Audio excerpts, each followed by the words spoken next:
Welcome to the Tomato Soup Adventure. Hello, little chefs. Today, we're embarking on a magical adventure in the kitchen to make a delicious tomato soup. Are you ready? Let's get started.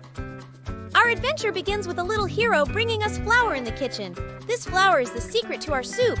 We put 2 tablespoons of butter into a pot and watch as the butter melts. The butter will give our soup a fantastic flavor. We add 3 tablespoons of flour on top of the melted butter. This is our magical powder that will improve the consistency of our soup. We nicely mix the flour and butter in the pot.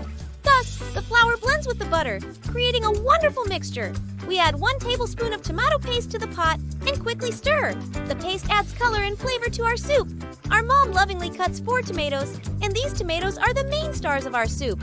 We throw the chopped tomatoes into the pot. Now, all the ingredients will dance together. We add 4 cups of water and stir.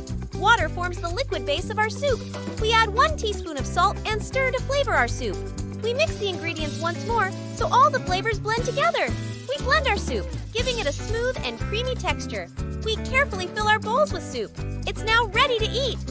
And finally, the best part, we enjoy our soup. With every spoonful, we savor the fun times we've spent in the kitchen. Congratulations, little chefs. We've made a wonderful tomato soup together. I hope you've enjoyed this adventure. See you on our next adventure. Goodbye.